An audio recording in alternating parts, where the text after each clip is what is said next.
Hey guys, what's up? It's John. So I went to a house today that we recently just paid the sellers for, it's a subject to deal. So in other words, we're going to buy the property subject to their existing mortgage. But the situation was kind of sticky. We tried everything we could to see if there was a way to help them be able to catch the loan up and everything. It just turned out it wasn't a good option for them. So we're going to take over the property and the mortgage. But one of the things that I noticed when I got to the house today, they've already been paid. They actually got moved out, about 2 days ago. I just got back into town, went over to check on the property. It was it's a mess, which as you can imagine, which is not really the issue. What I was actually going to talk about here in this video is that when I got to the house today, on the front porch, on the front door, was actually a summons from the sheriff. And I don't know what's going on. I don't know why that's there. That really doesn't involve us, but it kind of got me thinking, people get into situations that are just really difficult.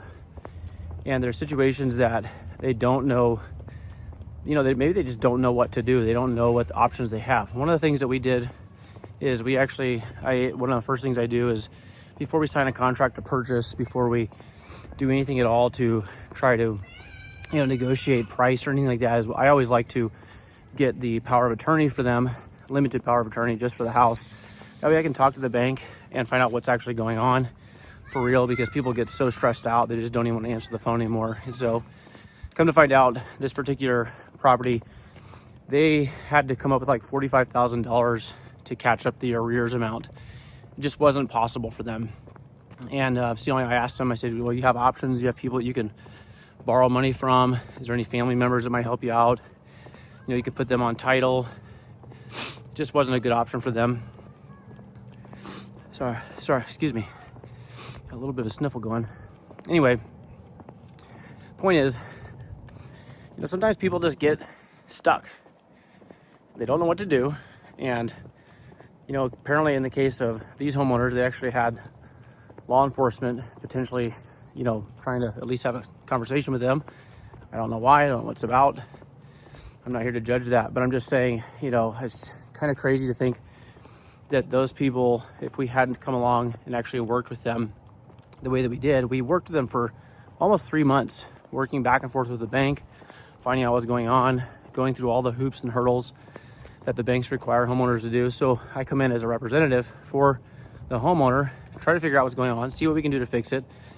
If we can't get something fixed, in this case we couldn't, then we say, hey, well, listen, auction's coming up. By the way, in this house, auction date is 2 weeks from now. So, I'm taking it on myself to get that auction stopped. But instead of waiting to find out if that's going to happen or not, we actually just worked with the homeowners to give them a chunk of cash up front so they could get a U-Haul truck and everything ordered, and then gave them about 10 days to get everything packed up that they wanted to get out. And then on the day that they moved out, we made them sign another pile of paperwork, actually give them another $5,000 cash in hand. So they actually were able to move out of town. They're actually moving out of state on this one, which might explain what the sheriff is doing. But you can run on for a long time, but sooner or later God will cut you down. Isn't that what Johnny Cash said? Anyway, I don't know what's going to happen with that. For real, I don't know. I wish them well. I really do. I wish everybody well. Sometimes you have to deal with things. But the point is, this guy was able to get his wife, her kids, move out, get the riding truck or the U-Haul truck, get everything moved. And it just made me think, how many people are out there that don't have somebody that's willing to help them, and how difficult it can be to kind of face the realities of life and circumstances that sometimes we find ourselves in. And, I felt like we did a good thing here. Obviously, as investors, we're looking to do this for a profit, but there's a way to make profits that put people first. And in this case, we're taking on the risk, right? We're going to leave that loan in place while we go do a renovation. House is in pretty rough shape. And so we're going to get all that stuff done for them. We didn't require it to be done ahead of time. We just helped them out. Like, what do you need? What can we do to help you out?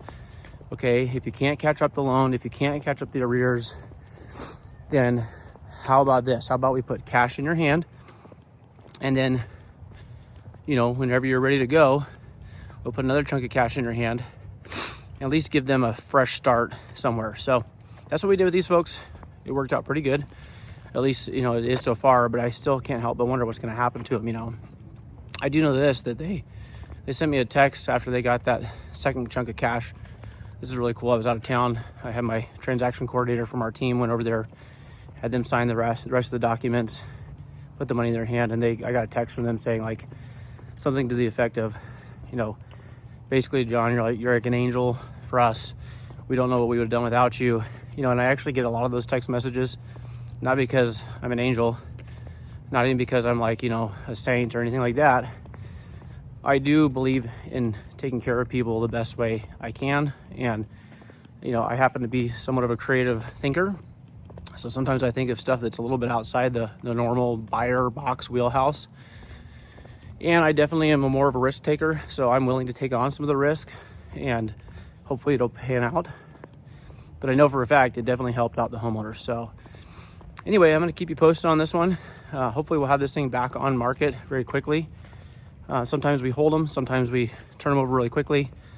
It really just depends on a case-by-case basis. But if you're interested, or if you know somebody that might need help, maybe they're not able to get help through the typical options that, you know, like cash buyers or even like a realtor, this place is definitely not market ready. If you need something, or if you know somebody that does, have them reach out to me. But if you got the law coming after you, you better move fast.